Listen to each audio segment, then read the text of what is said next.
皆さんこんにちは、みやまです。この放送は映画や本、フリーランスの日常などについてまったり語る番組です。今回も美大時代の同級生ひさいちゃんと一緒に AI で何ができるのか、私やひさいちゃんの具体的なエージェント型 AI の使い方などを交えつつ、まったり好き勝手に話していきたいと思います。ということで今回もひさいちゃんよろしくお願いします。よろしくお願いします。はい、ということでもうね、この話題を避けて通れない。もう多分この収録中激アツのエージェント型 AI ですね。本当今この収録中だと、フェイブル5とかが熱いよねみたいな、コーデックスなんか 5.6 ソルだよねみたいな、なんかいろいろわーってなってて、多分みんなって言い方はあれですねフリーランスの、同じガジェット界隈の皆さんとか多分本当に AI 使って、なんか日々の作業をぶん回してて、もう私も常にこのパソコンでね、エージェント型 AI、いわゆるそのクロードコードとか、チャット GP だとコーデックスって呼ばれるようなものをブイブイ動かしてるっていうような感じなので、今日はですね、一応私と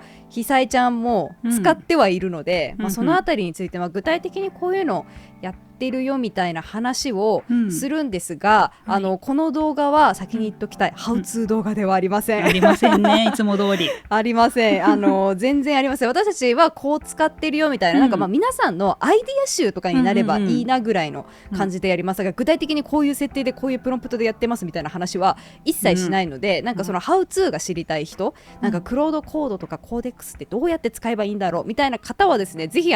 そういう動画がYouTube に山ほどあるので優秀なのがたくさんあるね。そうなの、そっちをちょっと見ていただければなっていうような感じです。で、あともう一つちょっと注意事項があるのが、私たちこれからエージェント型 AI、自立型 AI と呼ばれるものについて話すんですよ。そのクロードコードとかコーデックスとかについて話すんですけど、私たちが具体的なやり方とかをこれから話すんですが、なんか下手な真似の仕方をしたりすると、クロードコードとかコーデックスで何でもできるんですよ。パソコンの中身を削除することも、何かを購入することも、命じてしまえば AI が全て行えるっていうような仕組みのものなので、取り扱う際はですね、ぜひ皆さんお気をつけていただければなと思います。はい、ということで一応前提事項というか注意事項でございました。はい、私使い始めたのが、クロードを3週間ぐらい前に課金するようになったっていうのが使い始めなんだけど、なるほどなるほど。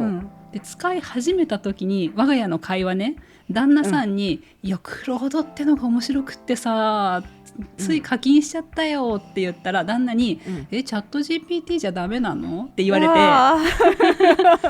コーデックスとも出てこない、でも私もね、まだ使い始めて間もなかったから、違うのっていうのがうまく言語化できなくって、どういう違いがあるんですかね、チャット型と自立型。あくまで私の解釈ね、私も100% 正しいわけじゃないし、常に AI って今数週間どころか1日どころか数時間でトレンドが変わったりするのでざっくりそんなもんぐらいで聞いてほしいんですが、まずそのチャット型 AI っていうのはもういわゆる皆さんが想像するチャッピーね、何かこっちから話しかけたらそれについてのレスポンスが来るっていうのがチャット型 AI で、今から私たちが話そうとしているエージェント型 AI っていうのは、私たちが何か相談事とか、例えば仕事に関することとか、あと趣味でこういうことやってるんだけどどうすればいいっていう風に聞いた時に、考えをまとめて教えてくれるだけじゃなく、じゃあ実際に手を動かしましょうみたいな、なんか例えばフォルダの整理に今困っててみたいな、なんかパソコンの中身ぐっちゃぐちゃでフォルダ整理したいんだけどどうすればいいと思うって言った時に、こういう風に整理したらいいと思います、でこの整理の仕方でよろしければ私がやっておきますがどうしますかまで言ってくれるのがエージェント型 AI っていうような感じ、提案だけじゃなくて手も動かしてくれるっていう、なんかそこの違いが個人的には一番大きいかなっていう気がしてる。確かになんか会話してると何々しましょうかっていう最後に終わること多い気はするね。そうなんだよね。向こうが、手を動かせる感じになってるからこそ、何々しましょうかとか、何々作っておきましょうかみたいな提案で、割とね終わってくれるよね。そうだからこそなんかこっちがさ思いついてなかったさ、こととかをさ、なんかやっときましょうかって言って、あいいねそれみたいな、やっといてくれるみたいなあいいねってなるね。なるありがとうみたいな、そんなことできんのかみたいなね。そのアイディアあったかっていうのとプラス、しかもそのアイディアに対してそこまでやってくれるんだっていう、なんかその一歩先に導いてくれて、なおかつこっちはただぼーっとしてるだけでもう向こうがやっちゃってくれるっていうのがやっぱそのチャット型 AI とそのエージェント型 AI の違いかなっていうのが私の認識でございますね。まあ、そうなんだよね。たださ、多分うちの旦那にそれを伝えてもピンとこないんだよね、いやそうなんだよなそうそれわかるそう多分ね、私もねその日中にそれくらいの内容はね、まあ、言葉はもっと下手だったと思うんだけど言えてると思うの、実際作業してくれるんだよっていうワードは言ってると思うんだけど、たださ使ってみないとこの本当に便利なのかって多分分かんないよね。わかんないし、あとそもそもさ、今までその作業をやってもらう AI に作業までやってもらうっていうことをさ、そもそもみんなしてもらえなかったから、多分想像がうまくそこまで回路がつながってないんだよね、きっと想像の回路が。確かに。とかまあそれくらい自分でいつも通りやればいいじゃんって思っちゃうじゃん。やってもらうとめちゃくちゃいいじゃんってなるっていう。いやそう、なんか体感しないとわからない良さがあるなって気がしてる最近。あるね。やっぱただ手を動かすだけじゃなくて、じゃあ手を動かすときになんかどういう風に仕組み化して、どういう風に整頓した上で手を動かすかっていうところまでやってくれるからこそ、やっぱ自分で手を動かすのとは全く違うその価値みたいなのが生まれるよね。とか私もさ実際その存在は知ってたけどやらなかったのはやっぱりピンとこなかったからやってなかったんだけど、前に三山さんとメンバーシップ用の収録をしてる時に、確か三山さんがこういうことをやってもらってっていう風に言ってたから、それを聞いてそれできるなら私にとってはめちゃくちゃ便利っていう実感が湧いたんだよね。やっぱ人の具体例とか聞いて初めてちょっとだけ、なるほどってなってくるよね。なってくる、っていうところでさ具体例をちょっと聞きたいなって私は思っているんだけど、じゃちょっと具体例をお話ししましょう。じゃあ私たちはチャット型 AI ではなくそのエージェント型 AI に何をさせているのか。そうで今回ねちょっと趣味暮らし編と仕事編で、ちょっとまとめてきました。というのもね、ア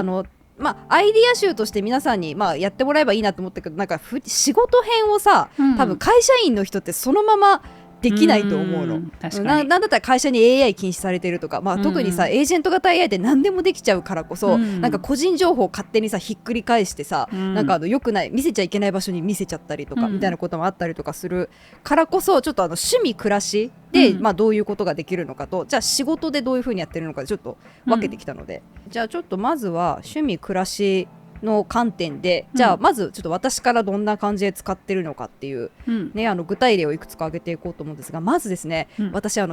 にしてることがめちゃくちゃ多いんですよ。毎日決まった行動をとっていて、でそれをもうちょっと効率化できないかなってずっと思ってて、でその最たるものが毎朝の漫画新刊チェック、毎朝膨大な漫画がね日本で発売されるんですけど私それの新刊チェックをずっとしてるんですよ。手持ちの漫画の中ですでに持ってるものは続刊を買う、ですでに持ってるけどまだ持ってる中での最新刊を読んでなかったら最新刊を読んでから新しいの買うとか、なんか後でもう買わないって決めたやつはそのままスルーするとか、なんかそういう判断をいちいちね自分でやっていかなきゃいけなかったの。覚えてる漫画だったらいいけど、私月200冊とか読んだりするからもう覚えてないのもたくさんあるわけで、なんだったら買ってて結構楽しみにしてたやつだったのに読んでたことを忘れてそのままスルーしちゃったりすることもあって、なんか 2,3 巻後になってからみたいな、もう 2,3 巻も出てたみたいな道理で最近出てないって思ったらもう出とるやんみたいなことが結構あったりとかしたわけよ。やっぱね人の目で見る限界っていうのが結構あったので、それをね AI にもう拾ってもらうことにしました。私は毎朝、私今まで自分が読んだものを読書メーターとノーションにまとめていて、で読書メーターでは過去読んだものの記録が全部残っているのね、でノーションに関しても残ってるんだけど、特にノーションに関しては続きを買わないっていうフラグを全部残しておいてるのよ。で今まではいちいちそれをねタイトルをこうやって新刊のやつピッてコピーしてノーションに持ってって、でノーションの中で買うフラグがついてたら買うみたいな判断とかいろいろしてたの。そう大変でしょ。でしかもさすでに買ってて積んでるやつの場合は一旦積んでる最新刊を読んでから買いたいから、そこの判断とかをするためにわざわざ楽天コボ、私楽天コボで電子書籍読んでるんですけど、楽天コボのライブラリーに行ってライブラリーに未読の積んどくがないかをチェックしていってからカートに入れるかどうかを決めてたので、カートに入れたやつはスクショして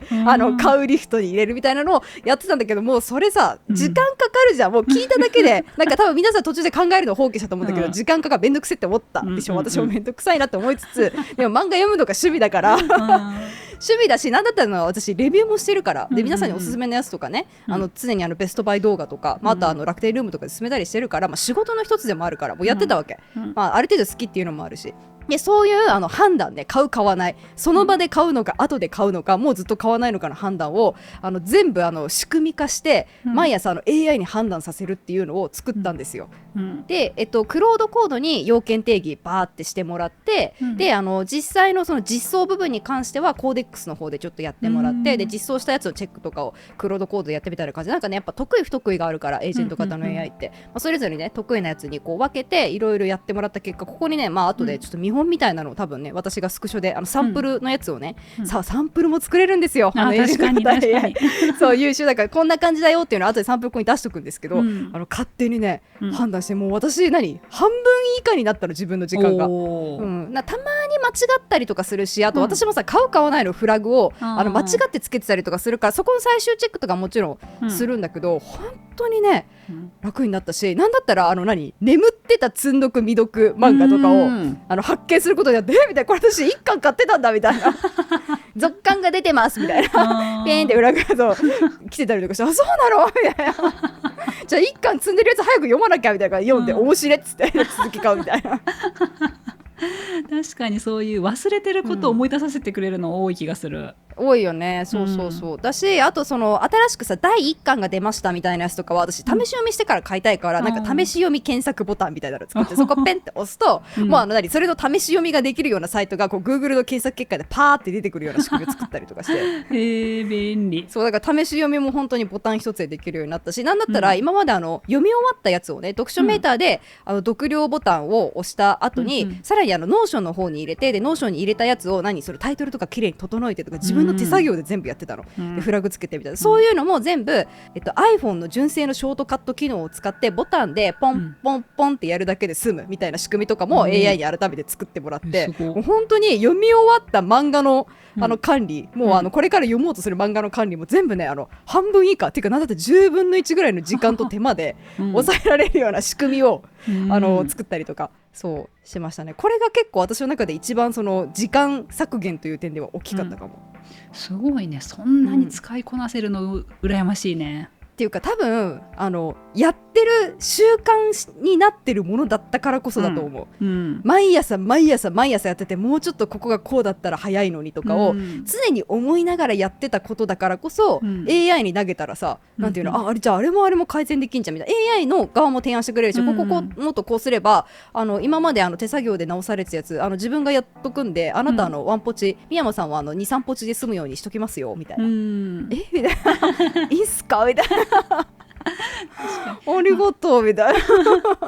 でもそれもさ、聞いてると読書メーターとノーションにまとめてた情報があるからだね。そうだから元々のデータベースがあったからこそ、結局そのデータベースに基づいて自分で頭で検索してたものを完全に仕組み化した、AI に仕組み化してもらったっていうような感じ、そうだからこそね、うまくマッチしてるっていうのはあるよね、ひたすらにも漫画をたくさん読んでるだけの人だったら使いこなせないね。そうだね、だからひたすらに漫画を読んでる人だったら、まずは自分の中のデータベース、なんかもしその後ね、新刊チェックとかを便利にしたいよっていう話だったら、じゃあデータベース作ってみませんかっていう提案をまず多分AI がしてくれるところから物語は始まっていくんだと思うんだけど、私はもうすでに自分で物語を始めてたのでそれをあともう仕組み化するだけだったから、より楽だったし、なんかより AI の一番得意なところ、特に自律型エージェント型 AI が一番得意なところにすぐさっと入れたっていうのは、結構大きい気がしたね、確かに。あと他にも趣味で使っているツールがあるの？あとね、趣味でいうと、私映画も好きなので、映画毎月新作チェックをね、前月の月末とかにやってたのよ。だからそれももうなんか完全自動化というかしてもらって、完全に大体ね映画の本数ってそんなに多くないのよ、100本とかかな、何百本とか漫画に比べたら全然少ないから、バーって候補を上げてもらった上で、その向こうがこの来月はこういう映画リストですバーみたいなので、特に宮山さんがお好きそうなのはこの辺ですみたいな感じで、私が好きそうな候補みたいなの作ってもらってその辺をチェックしつつ、まあ多分来月見るなみたいなのを、バーって全部自分でこうチェックしたらAI がね、その候補リストみたいなのを毎月作ってくるわけ。宮山さんが来月見るかもしれない映画候補リストみたいな新刊一応全リスト載せた上で、AI のチョイスとあと下が全リストですみたいな感じで、私はその中 AI のチョイスと全リストから見てポチポチポチってやって、でAI が推薦してなかった中に私の気になる映画とかがあったら、私この監督すごい好きだから次絶対提案してほしいから覚えておいてみたいな感じで言っておいて、そうするとさらにその翌月からはその監督とかその主演のね、俳優さんとかのやつは積極的に AI がリコメントしてくれるようになるっていうような感じにしてて、で気になる映画リストを作ったら、その次の月、見るわけよ。で見終わったらその見た記録とかも全部今もう AI に戻すようにしてて、マークダウンファイルとかいろいろやり方は本当にいろいろある、ノーションとかでも何でもいいんだけど、とりあえず AI が何かしらの形で見れるようにしてて、私が気になった映画リストはこちらで、私が見たリストはこちらみたいな感じで全部 AI がチェックできるような仕組みに今してて、で私が見終わった映画に関してはフィルマークスにまだ感想が投稿されてませんみたいなリマインドをしてくれるようになったそろそろ感想投稿しませんかみたいな、この辺がまだしてませんみたいな。で私カレンダーとかにたまにさ見た映画の感想を本当に軽く書いたりとかしてるから、その軽く書いたやつとか勝手に引っ張ってきてくれて、一応こんな感じで書いてたので、宮山さんのいつものフィルマークスの傾向でこういう感想になりそうな感じだったんでざっくりラフ書いておきましたみたいな感じのところまで自動でやってくれるようにして、で見逃しちゃった映画に関してはその後さレンタルとか見放題とかに入ってくるから、レンタルとか見放題に入ったらレンタル始まりました見放題始まりましたリストみたいなのにポンって勝手に上げてくれるようにしてて、でなんだったら新作見放題になった時とか、あと配信サービスだけの映画とか始まった時もなるべく新作の中から優先してみたいのがあったりとかするから、これが新作度高いです、でこれは宮山さんの趣味のマッチ度が高いですみたいな感じで、新作度が高いものと私の趣味のマッチ度が高いものをまた別途勝手にリコメンドしてくれるような仕組みみたいなのも今作ってたりとかする。すごいなでもやっぱそうやって AI にちゃんとなんていうのリアクション、自分のなんか好みをちゃんと返しているからこそだね、そうね、そうでもその好みもねちゃんと覚えておいてって一言言うだけだし、あと私に関して言うと映画の感想をさ、最近微妙にちょっとサボってたけどちゃんとフィルマークスに残してたわけ、だからフィルマークスの URL は私のね宮山レベッカのフィルマークストップページがあるんだけど、それポンって投げてこれ私のだからみたいな、見といてっていう、ね、感想読み取ってちょっと覚えといてみたいな、好みとかみたいな感想の傾向とか覚えといてみたいな人間にはとても言えない作業量人間にはとても言えない作業量をやっぱ AI だと投げれるっていうねもちろん対価としてお金はお支払いしてるんですけどもAI の方にあとは映画で言うと私1日に2本とか映画見たりするからはしご鑑賞するわけよ、で今までは自分がさよく行く映画館のやつをこっちの iPhone の方に出して、で iPad にさその日の1日のタイムラインを出して紙で手で書いてたの。ここの映画館で何時から何時この作品みたいな感じで、ちょうど綺麗にはしごできそうなところとかをこうやって重ね合わせて、じゃあ午前中はこれ見て午後はこれ見ようみたいな感じで手作業でねこうやって書いていったんだけど、それ絶対 AI で自動化できるじゃんと思って、でよく行く映画館これねっつってバーって読み込ませて、でこの日予定が一応こことここあって、あとお昼の時間とかはちゃんと撮りたいから、なんかそういうのとりあえずざっくり考慮してはしごプラン何個か私が見てない映画の中で組んでくれるみたいな感じで、ほらすでに見た映画リストとかを渡してるから、そこから全部引っ張ってきみたいなで、カレンダーとかも全部読み込ませてるから、この日とこの日のはしごのプラン出してみたいな感じで、そしたら分かりましたみたいな感じでザーって出してザーって出してくれて、こことこここの映画とこの映画の組み合わせなんかプラン A プラン B プラン C みたいな感じでそう出してもらったりとかしてる、今まで手作業でねこうやってやってたやつをもう AI が勝手に私がカレンダーに見に行く手間とかもなく勝手に見てくれてやってくれたりとかしてる感じかな、あと推し活の管理、そう推し活ってやっぱお金を使ったりとか、あとライブに行くってなった時にライブ当日にさ、なんかやらなきゃいけないこととかが結構いっぱいあったりとかして、なんかグッズ受け取りを当日もし会場でやるってなったらそのグッズ受け取りの予約をまず事前にしとかなきゃいけないとか、チケットの発券とかもそうだし、でもしVIP 席に当選してたら VIP 席の本人確認をここの時間帯でやっとかなきゃいけないとかで、一回 VIP 席入っちゃったらもう外出れないから、それまでにもし何かグッズなのか、あとファンクラブ会員限定のトレカ受け取りとかがあったら、そうの用用紙とかも全部済ますとかなきゃいけないし、あとご飯とかどのタイミングで貯めれるのとか、なんかその辺の組み立てを今までさずっと自分でやってたのを、もう全部今 AI に丸投げしてるへえ、大変だな推し活。そうだから今まで結構管理が大変だったし、あとお金とかもさ、あれこの CD 予約したっけしてないっけみたいななんか別に私トレカめちゃくちゃ集めてるわけじゃないんだけど、どこで買ったっけどこで予約したっけとか、私結局どのトレカがもらえそうなんだっけみたいなのとかも今もう全部 AI に管理してもらってる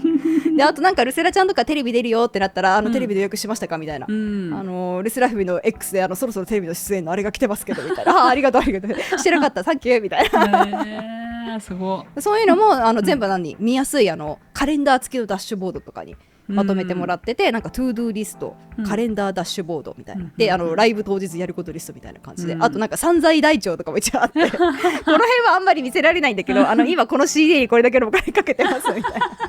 このライブで今あなたこれだけ散財してますみたいな、ライブグッズ含めみたいなみたいな、それ見てって毎回ってどうしようみたいな、あとこのライブグッズ欲しいけど行くどうするみたいな判断をすごくしやすくなりました。だから逆になんていうの、今まで惜しみなくルセラちゃんとかに湯水のように注いでたお金をちょっと一瞬考えるようになった散財台帳で金額がすごい具体的にパパーンって見えるからいやー本当なんか素晴らしい秘書がいるって感じだよね。本当そう、マジでね、秘書、でき秘書、なんていうの、プログラミングまで書ける、できる秘書が、っていうかなんだったら 2,3 人なんかね、部下がね 3,4 人増えたような感じ。私今なんかね事業部長みたいな気分。すごい。本当に、な感じかな。とりあえずね、趣味暮らし編だと私はそんな感じです。久井ちゃんはどう？あんまり趣味暮らし系では使ってないんだよね。とかさ、趣味だけのもの、趣味にとどめてるものって記録を残してないから、そっか、で残す気もないから、あんまりこうシステム化してもらいたいことがないんだよね。普通はそうだよね。私が若干異常だよねなんか一回ね、だから子供の遊びに行く先、お休みの日に雨が降っててどこ行こうって悩んだ時に、そういう時の検索ツールを自分用に作っておいたら便利かなと思って頼んでみたの。なんかでもそれもこうやっぱり過去に行ったこう記録を残して、で今日の天気がこれだから今日はどこに行ったらいいっていう提案をしてくれるツールだったんだけど、なんかいらないなと思ってやめたそっか、まあね、しょっちゅう使うかって言ったらね、難しいとこではあるよね。とかちゃんと言えばさ、こう好みの行動範囲とか、電車なのか車なのかみたいなこともちゃんと反映できるんだけど、それしようとするよりは検索自分でした方が早いかなって思って、結局ツールを作る、子供もやっぱりさ、年齢をどんどん重ねていくのがすごい早いから、好みが変わるのが早いしで、別にツールじゃなくていいやと思ってね、やめちゃった。わかるか。なんかそこの見極めはでも結構大事だよね。なんか私もなんかそういう風に分かりやすいシステムというか仕組みは作ってるんだけど、ツール化まではしてないのよ。アプリ化まではしてないって感じ。もちろん勝手に仕組みになってルーチンとかも組んでて動いてくれはするんだけど、毎朝ね何時になんかその新刊チェック動かしてたりとかするんだけど、じゃあそれがいわゆるそのツール画面、アプリ画面になってるかっていうと、そこまではね私もやってないっていうような感じ。だからその分なんていうの、その都度使うモデルの性能に振り回されはするんだけど、ツール化までするかは結構難しいとこだよね。トークンも食うしさ、なんかいわゆるその分かりやすいアプリ画面みたいなような感じにして、でAI の性能に頼らずに自動で動いてくれるようなアプリを作っておくと、例えば急にこの優秀なね、モデルが使えなくなりましたみたいな時も、でもアプリ自体は作ってて仕組みはもうできてるから大丈夫みたいな感じにはなるけど、私の場合とかはある程度さ、その時のAI のモデルに依存してる仕組みになってるから、そこは結構判断は難しいところではあるよね。そうだから、私が使ってるのはクロードだけなんだけど、クロードのコワークを使うかコードを使うかって、そこがね個人的にめちゃくちゃ難しい。むずいよね、あそこもね。多分大抵の人はコワークでいいと思うんだけどね。そうだから結局はチャット GPT とかと会話するようにコワークを使うでだいぶ便利になるなって思ってるのが最近だね。わかるわかる、うん、琥珀もなんかいつまであるのかとかね、なんかね日に日に仕様が変わってたりするしね。そう急に仕様そう変わったりとかするし、琥珀とコードの違いってどこまでとかも私も正確にもね、正確に分かりきってないし、そうそう、じゃあ続いてそのAI 活用のフリーランス仕事編っていうあたりにそうね、フリーランス仕事編、私の場合は自分のカレンダーとか、あとどんなメールのやり取りしてるかとかも、全部閲覧は許可にしてて、っていうかなんだったらメールの返信の下書きを書くところまでは許可してるのよ、送信とかはダメ、送信とかは全部私がやるんだけど、そう何かを作る下書きまでは OK みたいな感じにしてるので、それでね私がやってて一番正直助かってるのが、メールの自動下書き作成ツールくんこれがね本当にありがたいことにやっぱ案件とかご提供とか、あと優勝のタイアップとかの連絡がねありがたいことに結構来るんですよ、で今までもう本当に正直見れない返信はおろか見れないこととかもあって、1ヶ月後とかにようやく見てこれちょっとやりたかったかもなみたいなのが正直あるぐらい、もう私はさもう無理だったわけが、AI にねもうGmail 見に行って大丈夫ですみたいなで何が来てるかで、私のチャンネルと親和性が高そうなものは優先的にどういう内容か教えてっていうのと、あと今までの私のその各企業さんとかへの返信した内容とかも全部読み取ってもらって、もし返信するってなったら下書き作っといてっていうような感じで、来た内容に合わせても下書きを書くところまでを毎朝こう自動化するような仕組みを作ったのよ、もうそれが本当に便利でもう今までさメールバーって見て、どの宛先が自分と幸せだったか、とりあえずここはお付き合いがあるとこだから過去に一応これだけは見とこうみたいなみたいな感じにしてたのが、もうそういうの一覧で優先途中でバーって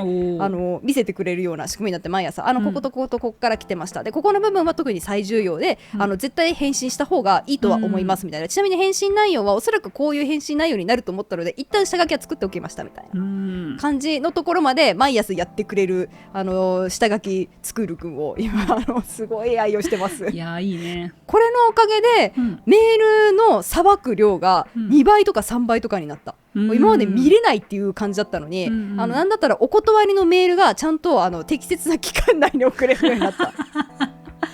もう今までさ 2,3 ヶ月過ぎちゃった後にもうこれ断りのメール送るのも迷惑かみたいな感じでもうそのままスルーしちゃったりとかねそうしてたのも大変申し訳ないんだけどあったりとかしたから、だからねなんか今後もしかしたら今回はお断りするけど、今後もしかしたら可能性あるかもなみたいな会社さんとかにもちゃんとごめんなさいみたいなメールがサクサク送れるようになって、本当に助かってる、これとか本当にさフリーランスのいいとこだよね。多分会社員の人だったらそもそもさメールの内容を読み込ませるとかもさもう難しいと思うの、会社さんによっては、結構厳しいとことかだと。でもフリーランスなんで、その辺はね自分のある程度の判断でそうできたりとかするし、いうのがあってね結構やってよかったなっていうのと、あとはね私YouTube メインチャンネルとこのサブチャンネルとあとメンバーシップとかがあったりするから、それぞれのやるべき順番とか、優先度の高さとかを今まではさなんか自分の頭の中でなんとなくぼやーって考えたりとか、あともう本当にぐっちゃぐちゃになった時とか紙に書き出したりとかしてたんだけど、もうそういうのも全部今AI ちゃんが、ダッシュボードにまとめてくれてます。カレンダー付きのダッシュボードに最優先これみたいなでカレンダーで見る場合はこれみたいな、で最優先じゃないけどやった方がいいやることリストはこれみたいな感じで、今ねまとめてくれてて、もう最近はそのダッシュボードを毎朝勝手に自動更新してくれるから、メールの内容とか、そうだこれやるの忘れてたはわわわみたいな感じでそうやったりとかしてね、そうタスクの管理がね本当に楽になったというか、作業に集中できるようになった。今までタスクの管理はやった方がいいじゃん、絶対やった方がいいんだけど、なんかそこにね時間かけるのもったいないなって思ってた自分がいて、なんかついタスクの管理をサボってもうわけわかんなくなって、何からやればいいかわかんない漫画読もうってなってた私がもう今やそのダッシュボードを見に行けばまず何をやるべきかがもうわかるようになったから、そうだからそれはね本当にありがたい存在ですね。であとはYouTube で言うと、ある程度編集し終わったものの文字起こししたデータ、SRT 字幕データの大元になるようなやつとかをペンって投げたらもうそれが全部のフラグになって概要欄から、英語とか韓国語の字幕からを全部バーってもう作ってくれるような仕組みをそうしてて、っていうかなんだったら台本の時点からもうさ結構相談してたりとかするから、台本の時点で概要欄作れるとことかはもう勝手に作っといてくれてたりするのよ。で概要欄とあとその何、私テロップほとんど入れないけど、左上のところとかにさ商品紹介とかだと、商品名とか入れたりとかするから、今までの三山さんの商品名の入れ方の傾向だと多分こんな感じだと思うので、コピペできるような商品名一覧ここに作っときますねみたいな感じで、もう台本作り終わったあたりでそろそろ撮影するわって言ったあたりからもうその辺準備してくれるみたいな仕組み化をそう作ってたりとかして、動画をね作るペースがめちゃ上がったというか、編集自体は私まだAI に任せてないから編集の時間はかかってるんだけど、概要欄以降のスピード感がマジでやばい。半分どころじゃない。時間マジで5分の1ぐらいになったかもすごい。今まで概要欄さ私結構しっかり作り込む方だったから、あれにね半日とかかかってたの、1,2 時間で終わるぐらいになって、なんか今まで動画の編集が午前中に終わったとしても概要欄が間に合わなくて、次の日じゃないと公開できないみたいなことが結構あったりとかしたんだけど、なんかその日に公開できちゃったわみたいななんだったら字幕も全部つけれたわみたいな、英語韓国語とか全部字幕つけちゃったみたいなところまで行くようになったっていうような感じ、そこのなんか一連のそのルーチン化というか仕組み化が結構大きいかな。あと他にもね細々いろいろなんか請求書作ってもらったりとか、あと請求書出しましたかってこうお知らせしてくれたりとか、もういろいろ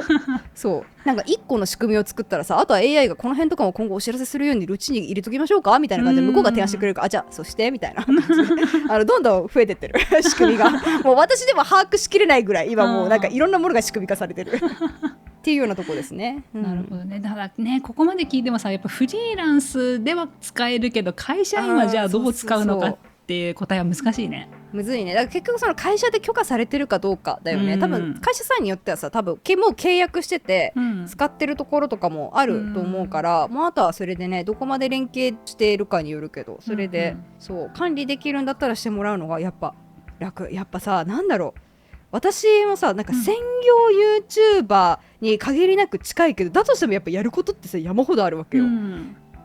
で毎回都度やることを思い出して、あれまだやってなかったみたいな感じでやってるのをもう AI がさ勝手に手助けしてなんだったら先回りしてやってくれてる感じにはなるから、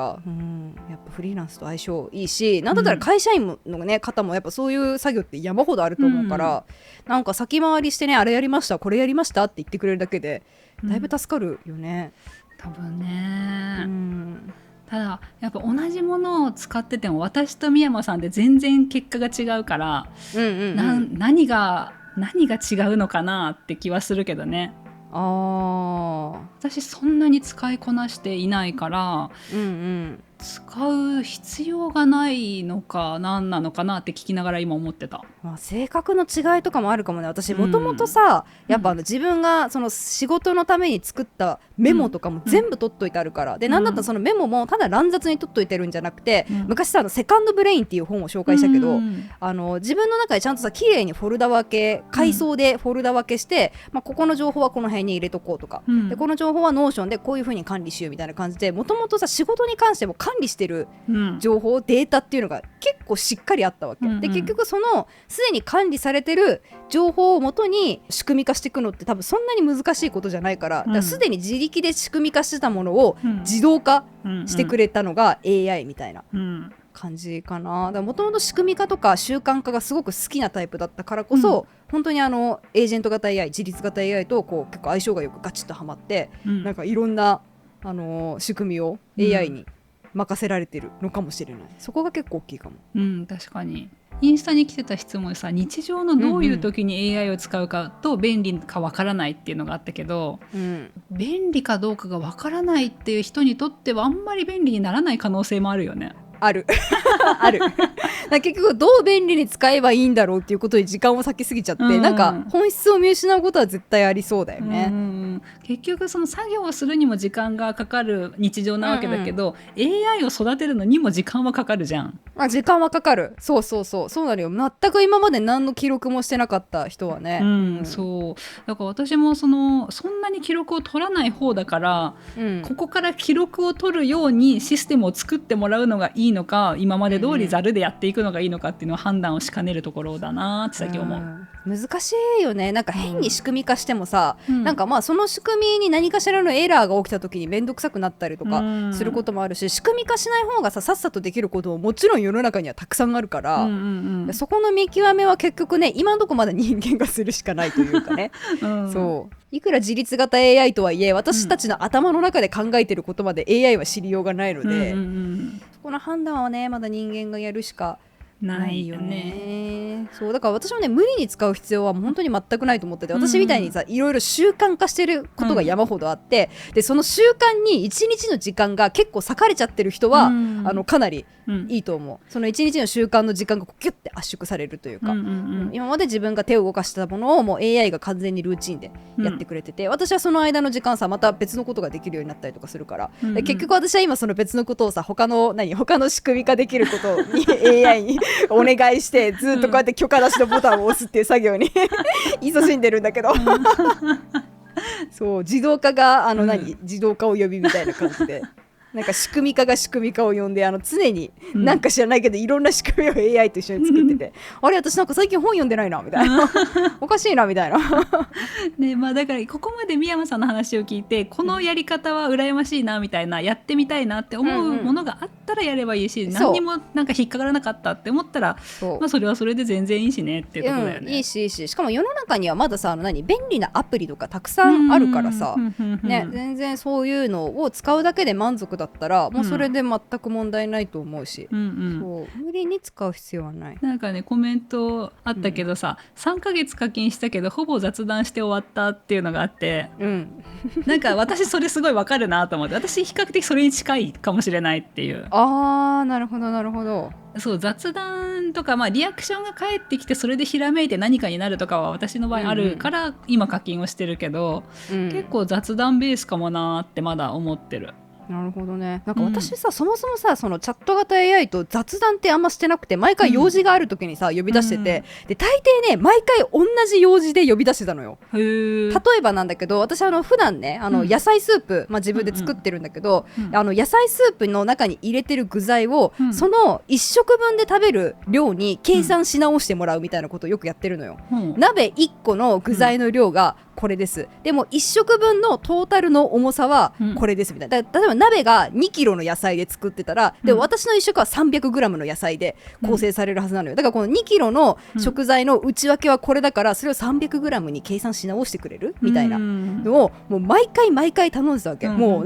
毎日スープを作り直すことに頼んでて、いやこれもう仕組み化した方が早くないみたいな、毎回同じプロンプトで聞いてめんどくせえみたいなだったらこのさ鍋に入れる野菜をさ、ペンって入れただけでもうこっちがあとは何の指示も出さなくても、この1食分のさ私がよく使うこのスープのさ1皿分のやつを勝手に出すっていう仕組みを自動でやってくれた方がもう全員がハッピーじゃん、そういう使い方を私そもそも AI、チャット型 AI に対してしたことが多かったから、何回も同じ作業をお願いしてたので、何回もやっぱ同じ作業をお願いするやつはもう自動化した方が早いから、なんかそれをそうなるともうエージェント AI の出番みたいな。確かにね。だから私まだ雑談してる途中かも、そのクロードコアクの方と。なんかなんだろう、ショート動画の投稿でこういうのを今までしてきたんだけど次何しようって毎回チャット GPT に聞いてたから、でそれを今毎週月曜日に提案してくれるようになりつつあるっていう段階だな。なるほどね、そうね。だから私だったら例えばそこにさらに仕組み化を伝えるんだったら、ひさいちゃんの YouTube チャンネルのコメントを、毎朝もしくはなんか 2,3 日に1回必ず巡回するようにしてもらって、でその巡回結果をもとに、決まった2日に1回とか1日1回でもいいんだけど、決まった感じで常にこうネタ出しをしてもらうっていうような感じに仕組み化するといいかも。で、ひさいちゃんのチャンネルだけだとコメント量足りないんだったら、私のチャンネルとかあとひさいちゃんがベンチマークしてる競合というか似たようなジャンルのチャンネルさんがいると思うから、そういうところからコメントちょっと拾って見てきてみたいな。で、参考になりそうなやつはネタとして毎朝この時間に提案してみたいな感じの仕組みをもう作っとけば、作っとくみたいな、たださ結構そういうのやってるとさ、結局 AI の提案を読む時間めっちゃ増える、文字を読むっていうのが増えるなと思って。まあそうね、それは確かにそう。でも結局自分でさネタをさ、作りに行く時もさ、文字は読んでないけど情報はさ、探しに行ったりとかしてるわけじゃん。でも探しに行く手間はもう省けてるわけ、文字は読まなきゃいけないけどその文字化された情報としてまとまってはいるから、どっちの方が時短かっていう話にはなるとは思うね。まあね、まだ私は使いこなせてはいない、便利だなとは思ってるけど、どこまでねやりたいかだよね、本当に、そうね、コメントで来てたのがクロードコードの安全性について知りたいっていうものだったわけで、これ見て私思ったのが比較的最近失敗しまして、はいはいはいはい、珍しい久井ちゃんが、何かのこうシステムを作りたくってこの、なんだろう、ここの場所を循環してみたいなことを言ってたら、なんだろう、そこに入るためにこの文言、このパスワードを教えてくださいみたいな、アカウント名を教えてくださいみたいなのを AI から聞かれて、これのことってコピペして貼ったら、それは大事な内容なので必ず言わないようにしてくださいって AI に教えてもらった。そうある API キーとかね、めちゃくちゃあるあるのやつここには打ち込まないでくださいみたいな、今もう打ち込んじゃったんで、もし気になるようでしたらもう一回再発行してくださいみたいな、ごめんみたいなあるあるあるあるすぎるダメなこと貼っつけたら AI に怒られたと思ってそうだから教えてくれるだけまだいいよね、ありがとうみたいな、それをありがとうみたいな、そう最初の方にやったんだったかなんかで、なんか危ない危ないと思って、こういう危険のあることは覚えないようにしてくださいとか、外部に漏らさないようにしておいてねっていうのを一番なんていうのコアな部分に教え込ませておいたようにはした。ね、そのねコアの部分最初に作り込んどくのは大事だよね。だいたいなんかメモリー .md みたいな感じで、マークダウンファイルを読み取るのが、エージェント型 AI って割と得意だったりするから、なんか一番最初に絶対にこのルールは破らないでみたいな、メモリー .md っていうのを作っとくのが割とエージェント型 AI を作る時の今のね王道だったりして、私もまあそういうの作ってるんだけど、だいたいそこになんかこれだけは聞かないでとか記憶しないでとか、逆にこれだけは絶対に覚えておいてみたいなことを簡潔にね記しておくためのなんかお約束みたいな、私たちの規約みたいなのがねあって、それをね一個まず確固たるものとして作っとくのは本当に大事だよね多分それをしておけば、その後で何か重要な秘密を漏らしちゃっても、とりあえずごめんごめんで済むのかなって思って、でその最初作り方が分かんなかったから、それはチャットでいろいろ聞いて、ここにこのファイルをコピーペーストしてくださいみたいな指示ももらってやった。そう今ねもう分かんないことも聞けばいいから楽っちゃ楽だよね。YouTube 見るか AI に聞くかみたいな、そうもうね、その指示を与える先の AI に全部教えてもらってる。いやそうなんだよね。なんかおもろいよね、今から作ろうとしてる AI にどうやって作ればいいって聞くっていうなんかすごい面白いことが起きてるよね。起きてるで、なんならさ、それで出てきた言葉のなんかアルファベットの羅列でよく意味わかんないとか思ってチャット GPT にコピペして聞いたりとか、そうやるいろんな AI 立ち上げてコピペしてやってる、ね、そうなんだよね。そうだからやっぱコピペしてさ、貼り付けて聞くとか、貼り付けて覚えておいてやるとやっぱどうしても貼り付けちゃいけない個人情報みたいな、言うてね一応クラウド上でつながってるものなので AI って、多分ね、よっぽどのことがない限り漏れたりはしないとは思うけど、やっぱパスワードとかさ API キーとか、なんかそういう大事なものとかもし間違えて貼り付けちゃったらもう一回設定し直す、新しいものに変えるとか再発行し直すとかは本当はしないとねっていうところと、あと私がね結構やらないように気をつけてるのが、パソコンのフォルダの中身をいじる、マークダウンファイルの書き換えとかは必要だから OK にしてるんだけど、なんかね結構エージェント型 AI の使いこなしの一つとして、今なんかデスクトップとかカオスになってて、容量がパンパンになってるノートパソコンの中身をきれいに整頓するみたいなやつがね結構流行ってたりするんだけど、私あれだけはちょっと怖くてできなくて、やっぱ消しちゃいけないデータを消すとか、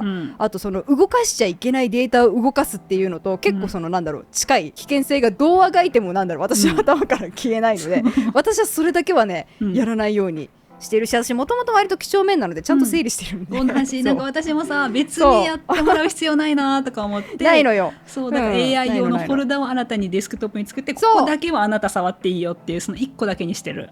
私もね同じくなんです。そうこれがね多分久江ちゃんと私が若干エージェント AI に向いてる、そうそう要素の一つでもある、己はそこだけどうぞって、他は私がちゃんと整理してるんで結構ですみたいな、そうもう結構ですって思うよね、結構大丈夫です。私はデスクトップとかもさないから基本的に余計なものとか、撮ったスクリーンショットとかもすぐいらないとか分けて、ちゃんと自分でフォルダですぐしまえるので、そういうとことかね、だから世の中にね結構出てるその便利なやつとかは、割とその危険性とねすぐ近くにあったりとかするので、やっぱそういう判断はさ、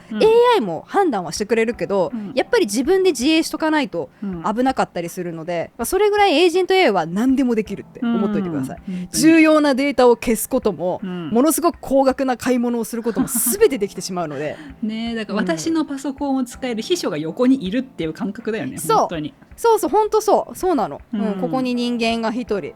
いて、もうどうぞってある程度許可出しはするけどさ、その向こうもさ一応こういうことしますがいいですかって聞いてくれるけど、やっぱさそれはさ AI も人間も一緒で、私はここまでって思ってたのに実はここまでのことだったとか全然あったりするから、やっぱそういう危険性も便利だからこそはらんでるよっていうのはね、ぜひ忘れずにいていただきたいし、今次回そう全部任せちゃダメなんだよなって、そう全部任せちゃダメだよなって今次回です自分で言いながら気をつけようって今言ってて思った、もう最近めんどくさくてさ、あんまり読まずに許可出ししてたな私って思ってよくないって思ってもう読んでない許可ってやっちゃうもんそう許可ってやっちゃうからもう一回ちゃんと読もうって思った。特に新しいね分野のことをお願いするときはちゃんと読もうって今自分で言ってて思ったはい、ということで今回はですね、今時の優秀な AI で何ができるのか、私たちは何をやってるのかについて語りましたが、いかがだったでしょうか。なんか少しでも参考にというか、楽しんでいただけたら幸いだなと思います。でもしよかったら皆さんも多分 AI 使ってる方多いと思うので、自分はこういうことやってますとか、もしあったら教えてください、コメントとかで。でもしなんか良さそうって思ったら多分結構真似させていただくと思うので、はい、ぜひよろしくお願いします。ということでここまで長々とお聞きいただき本当にありがとうございました。また次の動画でお会いしましょう。みやまとさえでした。バイバーイ。バイバイ。